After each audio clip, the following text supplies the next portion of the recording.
Vous voyez ? C'est pas si facile de créer un super-héros. Mais si, c'est facile. Faut juste qu'au début ce soit un connard vaniteux, et après il apprend l'humilité, comme dans tous les films Marvel. Faut quand même lui trouver une origin story. Oui, je sais pas, faudrait un truc bien traumatique, genre...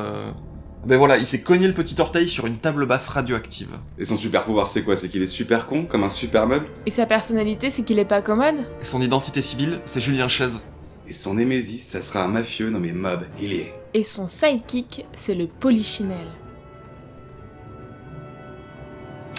Ah, il sort de son tiroir.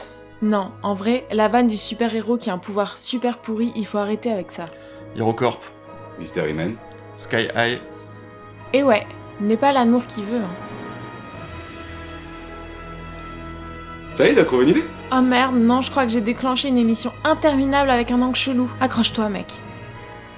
Salut à tous mes chers petits camarades, aujourd'hui je vous propose un 3615 Ta vie, rubrique Alan Moore, pour voir si on peut parler d'une œuvre majeure, de la culture populaire et du monde au travers d'une biographie.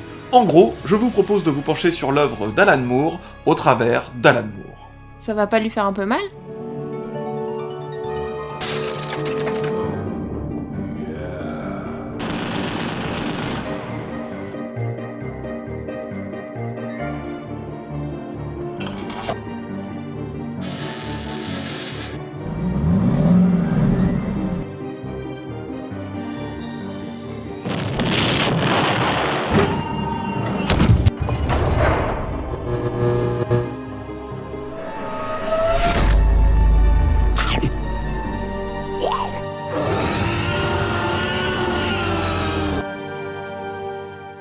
Alan Moore est né le 18 novembre 1953 dans une ville appelée Northampton, tellement au centre de l'Angleterre qu'il s'agit du point de l'île le plus éloigné de toute côte, ce qui est assez rigolo puisqu'on raconte que sa maison s'appelle Vue sur la mer, et il n'a jamais vécu ailleurs.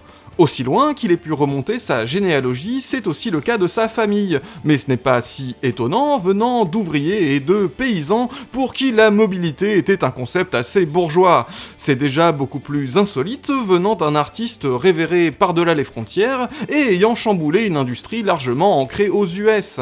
Insolite de la part d'un des grands esprits d'une époque où ne pas voyager peut aisément vous faire passer pour un crétin inculte fermé d'esprit, alors que, tu vois, ça change ta vision du monde de ouf.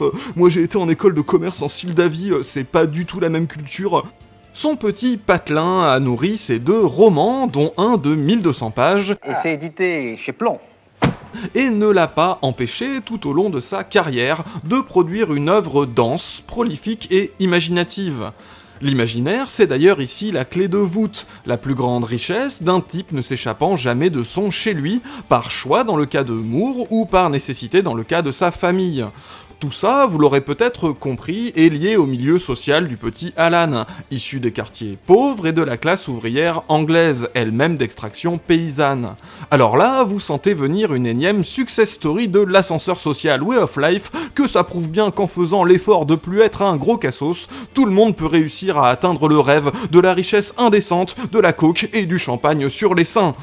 Sauf que pas vraiment. Bon, certes, ici, on a trop de fierté de classe pour ne pas se délecter de voir l'intelligentsia mondiale se rouler en boule d'admiration devant un auteur ayant grandi où beaucoup d'adultes ne savaient ni lire ni écrire. Mais Alan est plutôt du genre à réfléchir aux conditions matérielles de son succès qu'à s'en attribuer tout le mérite. Et il a tout à fait conscience d'être le produit historique de générations d'ouvriers ayant eu accès à l'éducation afin de pouvoir remplir des tâches nouvelles. Des ouvriers peu craints par les classes dominantes pétries d'idéologie victorienne, se sentant génétiquement supérieurs à ses arriérés congénitaux. Dans la famille Moore, on avait les mains calleuses, mais on aimait férocement l'intelligence, pour reprendre ses propres mots. C'est comme ça qu'on se retrouve avec un petit Alan passant son temps entre les aventures dans les terrains vagues et la bibliothèque qui lui ouvre des horizons illimités, que sa condition sociale lui interdisait, ce qui peut expliquer, dans son œuvre et sa pensée, marquée par un mysticisme certain, une obsession pour ce monde de l'imaginaire, jusqu'à le représenter littéralement comme une véritable dimension immatérielle à explorer, infinie par opposition à un univers matériel fini, et auquel on accède par la magie. Oui, parce qu'à 40 ans, il s'est déclaré magicien. Magicien genre David Copperfield ? Non. Garcimore? Magicien genre les arts occultes, la cabale, l'ésotérisme... Bon, ok, là ça paraît perché comme ça, mais pour lui la magie c'est l'art, écrire, la culture... Et ça va mieux depuis? Si à partir de là, vous vous attendez au touchant cliché du petit pouilleux intello qui s'extrait de sa condition en découvrant la culture avec un gros cul, cravachant pour écraser moult fils à papa lors de brillantes études poussées au gré des bourses au mérite, eh bien c'est encore râpé. Déjà parce qu'il admet lui-même ne pas avoir forcément lu les grands livres, les bons livres, il lisait tout ce qui lui passait sous la main. Quand on a faim, on ne fait pas la fine bouche, et c'est peut-être là qu'il puisera un amour indéboulonnable et sans mépris pour la culture populaire. Il a d'ailleurs plus tard découvert les comic books américains avec leurs super-héros hauts en couleur ainsi que les fandoms et le fanzina. Quelque chose qu'il compare à sa fascination pour les dieux bigger than life de la mythologie. Les super-héros et la mythologie, deux choses qu'on retrouvera tout au long de son œuvre et traitées d'une manière assez similaire. Il faut bien comprendre maintenant qu'on voit des super slips partout et qu'ils ont fini par incarner le mainstream, que ces figures étaient à l'époque cantonnées à une sous-culture pour gens bizarres. On tient ici un truc qui n'est pas spécifique à Moore, mais bien à ses sous-cultures et à ce genre construit par des enfants d'immigrés, souvent juifs, des quartiers pauvres de New York. Les piliers Stan Lee et Jack Kirby, le récemment décédé Steve Ditko, papa de Spider-Man, ou même Joe Shuster et Jerry Siegel. Ces inventeurs de rien moins que Superman, tout premier super-héros et donc fondateur du genre tout entier, sont morts dans des situations financières catastrophiques faute d'avoir les droits sur leur création. Car oui, littérature bon marché et donc accessible aux plus modestes, écartés de la culture bourgeoise car jugés vulgaires, faisant gagner leur croûte à des artistes précaires sans propriété sur leur travail. Le comic book est fondamentalement un médium prolétaire, avant d'avoir gagné la culture dominante qui le méprisait. Pensez au jazz, au roman, au polar ou en ce moment aux jeux vidéo. Cette trajectoire, en réalité fort classique des sous-cultures populaires, sera aussi celle du petit Alan Moore, terminant avec la seule BD de la liste des 100 meilleurs bouquins du siècle par le New York Times. Je suis fière de faire partie de la working class. Je me sens plus libre grâce à ça. Plus fort aussi.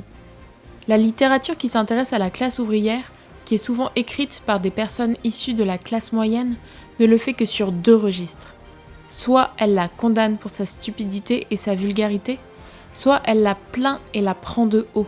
Les pauvres, comme tout le monde, se voient comme des héros au sein de leur propre récit. Et ça remonte peut-être justement à la suite de sa scolarité. En effet, Alan Moore, le gamin de primaire, s'avérait être une sacrée tronche, mais une fois catapulté dans un meilleur collège, le voilà tout à coup au milieu de gosses de la classe moyenne, bénéficiant d'une éducation plus scolaire et de cours préparatoires. Le fils d'ouvrier, premier de la classe, qui se percevait comme un génie, se prend une mandale de Bourdieu dans la gueule et se retrouve derrière. Ses illusions et sa vanité brisées, il continue dès lors de dégringoler jusqu'en bas du classement. J'avais décidé que si je ne pouvais pas gagner, je ne voulais pas vraiment jouer. Et puis, histoire d'achever le truc, il se fait virer. Oh non, le pauvre! Pour vente d'acide. Ah. Eh ben oui, mais imaginez, Alan Moore a alors 17 ans, il a viré antisocial, il perd donc son sang-froid, avec une bonne dose d'aigreur contre les structures sociales, éducatives et l'autorité en général, en pleine période 68, contre-culture et mouvement hippie. Et boum, le petit malin, catapulté à 17 balais hors du système éducatif, retour sur la voie royale prolo, à écorcher des carcasses ou nettoyer des chiottes d'hôtel. Bon, certes, ne plus envisager autre chose que des boulots de merde, c'est plus supportable quand c'est ce qu'on a toujours fait dans ta famille. Mais Alan et ses cheveux déjà trop longs, là un peu mauvaises, et compte bien prendre sa revanche sans trop savoir comment. Il se berce toujours des illusions beatniks de l'époque, dont on pensait qu'elles renverseraient l'ordre établi avec psychédélisme et LSD à foison. Comme tous les ados chez père trop dark, il écrivait ce qu'il pensait être de la poésie, puis se met à la prose, à la zik, touche un peu à tout, dans des groupes artistiques, magazines et autres avatars de la contre-culture. En bon prolo de l'époque, Alan se marie très jeune à sa chère et tendre Phyllis, qui bosse également à côté. Et c'est lorsqu'elle tombe enceinte qu'elle le soutient dans sa décision de plaquer son job pour tenter de vivre de la BD, parce que YOLO. Il parvient alors à se faire payer pour des strips, Alors, pas des striptease, des strips dessinés. Et là, on va pas se mentir, paradoxalement, s'il persiste, c'est encore en grande partie du fait de sa condition sociale, car le peu qu'il gagne n'est en fait pas vraiment pire que ce à quoi il est habitué. Ça, plus les maigres allocations auxquelles il peut prétendre. Don't forget the welfare state. Et oui, sans le welfare state, vous n'auriez sans doute jamais eu Watchmen, V pour Vendetta ou From Hell, ni Harry Potter d'ailleurs, ou bien d'autres. Le chômage, partenaire officiel des grands artistes. La reconnaissance arrive avec des scénarios de comic book chez Marvel UK, 2000 AD et quelques autres qui s'arrachent ce nouveau venu, qui pond des regards déjà très critiques sur le genre super-héroïque avec Miracle Man, version plus sombre et méta de Captain Marvel, et se fait repérer par DC, qui lui confie le personnage de Swamp Thing, dont plus personne sait quoi foutre. Et Alan, lui, il trouve toujours un truc à faire avec n'importe quel perso qui traîne, comme il le fera tout au long de sa carrière, notamment avec Watchmen, basé à l'origine sur un catalogue de persos mineurs rachetés par DC. À partir de là, voilà, la face du monde du comics se change à jamais, et patin coup fin, et la carrière de Moore avec elle. Parce qu'en effet, avec The Dark Knight de Frank Miller sorti la même année, voilà qu'on se retrouve avec des séries super-héroïques aux narrations plus ambitieuses, aux problématiques plus adultes et profondes, et qui jettent un regard sur leur propre médium. Et non, ça ne veut pas dire faire du kikou dark tendance skyblog, on a dit adulte, pas pré-ado. Fuck baby. Suivront tout un tas de cartons cultes comme Batman, The Killing Joke. C'est marrant parce que tout le monde sort tout le temps cette BD de lui, alors que lui il la trouve pas terrible.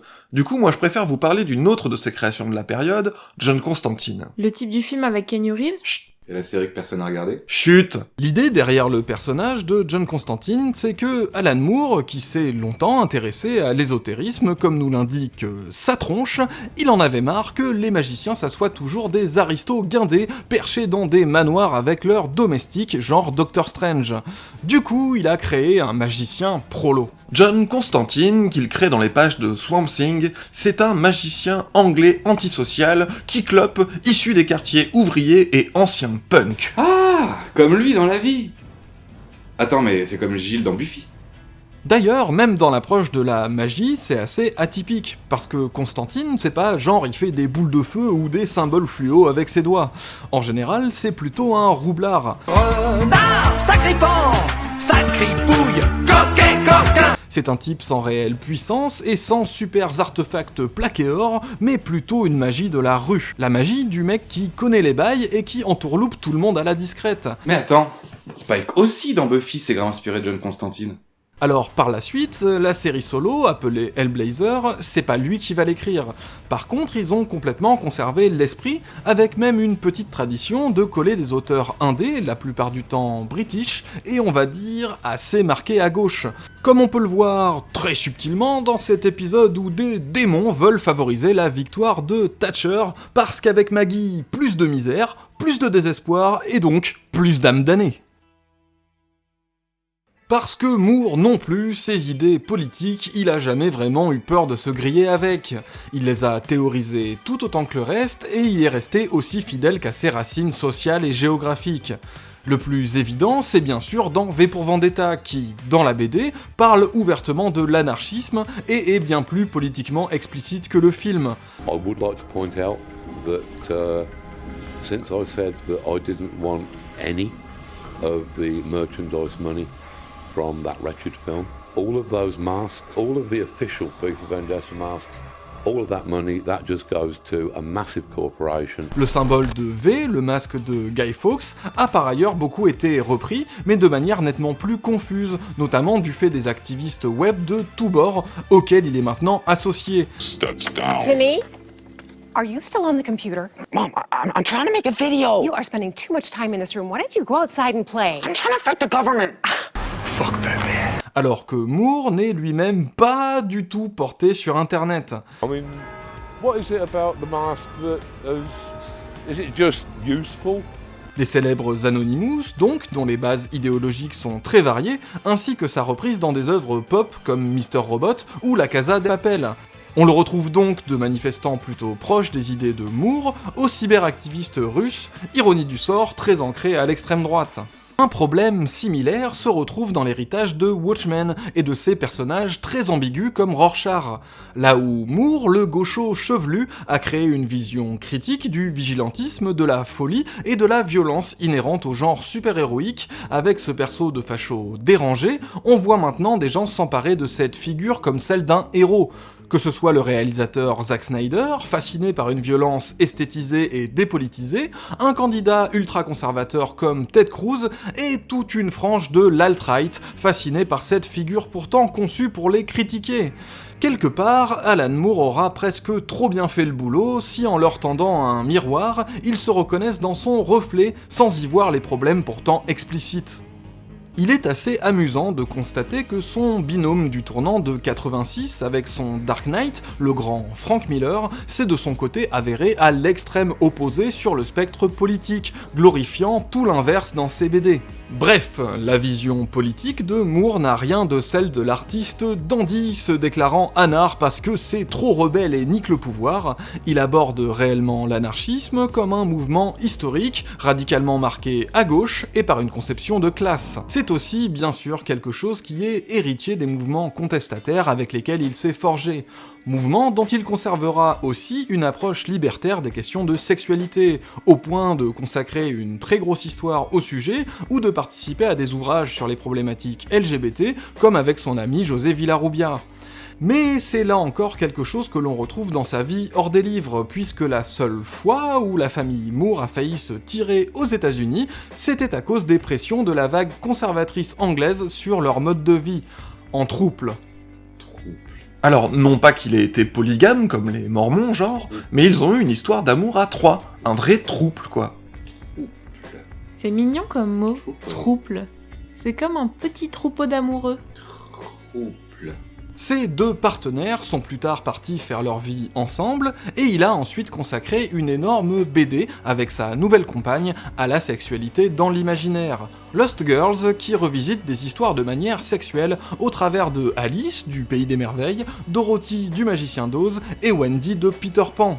Un livre qui revendique son aspect pornographique, encore une fois pour marquer son absence de mépris envers une sous-culture décriée. Sa façon de représenter des thématiques à caractère sexuel a d'ailleurs de nombreuses fois fait polémique, que ce soit sur certaines sexualités juvéniles montrées dans Lost Girls ou sur la prédominance du viol dans son œuvre. La période dont il est question ici, qui est également celle de From Hell, bouquin extrêmement ambitieux sur Jack l'Éventreur, c'est celle où Moore est directement reparti en indépendant, après son succès pourtant colossal chez DC. Il faut savoir que les maisons d'édition mainstream US, niveau droit des auteurs, c'est pas une coopérative anarcho-syndicale. Pour vous donner un ordre d'idée, on estime que Moore et le dessinateur Dave Gibbons n'ont touché que 2% des revenus de Watchmen. Pareil niveau droit d'adaptation, ce qui explique pourquoi autant d'adaptations ont pu être faites de ces bouquins alors qu'il s'est opposé à toutes. Alan Moore a des espèces de principes assez péremptoires, comme par exemple considérer que le cinéma est un médium différent de la BD et que par conséquent, toute adaptation est une idée stupide. Et il est très attaché à ces principes, du genre à renvoyer l'échec qui lui était adressé pour ses adaptations. Vu son aura, il aurait tout à fait pu prendre des ponts d'or chez n'importe quel gros éditeur, se gaver en participant à des adaptations, surtout quand on voit le fric que rapportent les adaptations de comics au cinoche par rapport aux BD elles-mêmes. Non pas qu'il ait craché sur un niveau de vie meilleur, mais comparé à ce qu'il aurait pu ramasser, on peut dire qu'il s'est assis sur un sacré paquet de fric. On peut trouver pas mal de raisons à ça, plus ou moins nobles. On peut y voir une cohérence avec ses idées politiques, peut-être doublée d'une sorte de fidélité de classe. Sans doute sa forte spiritualité lui donne un certain détachement vis-à-vis des biens matériels. Et puis il y a simplement ses mauvaises expériences dans l'industrie qu'il n'arrive manifestement pas à mettre sous le tapis. Et quand Alan fâché... Lui toujours faire ainsi. Sale vilaine bête de tonnerre de Brest. Parce que, comment dire... Alan Moore, c'est quelqu'un qui s'hydrate pas beaucoup. Le petit prolo malin, vaniteux et revanchard, eh ben il est toujours là et il s'est pas arrangé avec l'âge. Au point que ça peut prendre des proportions complètement débiles, catégorie couper tous les ponts avec quiconque bosse avec quelqu'un qui l'a dans le pif et qui a mal parlé de lui. Bref, Alan Moore est un énorme relou parano, l'empereur des grizzlies les plus mal léchés, qui préfère péter les bouteilles de la cave plutôt que de mettre une goutte de flotte dans son vin. C'est donc avec ce fonctionnement bien à lui que Moore est passé par l'indépendant, comme dit plus haut, avant de refaire du super-héros mainstream chez Image Comics, monté par des dessinateurs superstars ayant quitté Marvel à cause de ces mêmes questions de droit. Moore y a bossé sur des titres peut-être moins prestigieux que ceux des grands éditeurs, puis il faut dire que Image, c'est pas l'éditeur de la finesse quoi, mais en y accordant tout autant de soins que pour ses autres travaux. La Ligue des Gentlemen, évoquée plus haut, fait partie d'une sorte de comeback chez DC, mais alors attention, dans une section à part, le Wildstorm de Jim Lee, importé de chez Image, et attention, sous sa propre ligne de bouquins, ABC pour America's Best Comics, qui est un joli troll pour un auteur 100% roast-beef. Il s'est ensuite revexé et rebarré de chez DC. Pourquoi cette fois ? Parce que ce garnement de Joel Silver, producteur du film V pour Vendetta, avait menti en disant que Moore adorait le scénar, qu'il avait pourtant refusé de lire. Et toujours plus loin dans le « je m'en fous, je fais ce que je veux », le révéré plus grand scénariste de comics de l'univers s'est éloigné du comics et s'est montré largement critique vis-à-vis de l'omniprésence des super-héros qu'il avait pourtant aidé à faire gagner leur lettre de noblesse. Il ne mâche pas non plus ses mots sur l'embourgeoisement du médium par ceux-là même qui n'ont que son nom prestigieux à la bouche. Et comme il sent turbo bas les couilles, fidèle aux contre-cultures dont il est issu, Alan nous fait des trucs comme des pestacles de son et lumière, des chansons, Soft downy feathers and nice little ducks. Ok Alan, des lectures ésotériques ou une gazette dans son patelin. C'est un peu comme s'il y avait une asso locale de court-métrage à Limoges, sauf que le président, c'est Hitchcock. Alors pourquoi on a choisi de s'intéresser, une fois n'est pas coutume, à l'auteur plutôt qu'à ses œuvres ? Ce qui, en plus, est une entorse à Alan Moore lui-même, qui tient à ce que ses œuvres parlent pour lui. Parce que déjà, les conditions de production des œuvres nous en apprennent beaucoup sur elles-mêmes et le monde qui les entoure. C'est un angle comme un autre. Mais aussi parce que le parcours de cette sacripouille d'Alan Moore est assez atypique. Atypique parce que plein de petites anecdotes funky, mais aussi pour l'intégrité presque intégriste du personnage. Une intégrité qui implique certes un caractère de cochon démentiel, mais une intégrité dans tout. Dans sa philosophie, dans ses idées politiques, dans ses choix éditoriaux, dans sa rigueur de travail et dans sa fidélité à sa classe sociale. Ce vieux barjot a une histoire qui me touche particulièrement, parce que c'est celle d'une revanche qu'il a un peu prise pour nous tous, les prolos, les descendants d'ouvriers et de paysans, pour les frics et les cultures populaires dénigrées, sans pour autant passer complètement de l'autre côté. Alan Moore, c'est un peu l'anti-social traître, l'antithèse des hippies devenus gourous milliardaires libertariens, des ex-68ards virés ultra-libéraux, des arrivés qui se rappellent d'où ils viennent seulement quand il s'agit de se vanter d'être partis de rien. Pour toutes ces raisons, Alan Moore, en tant que personnage, sera toujours un peu mon champion. Pour toutes ces raisons, on a préféré évoquer son histoire plutôt que ses histoires. Parce que, comme l'a un jour dit un barbu anard chelou dans un bled d'Angleterre, tout le monde est spécial. Tout le monde. Tout le monde est un héros, un amant, un méchant. Tout le monde a son histoire à raconter.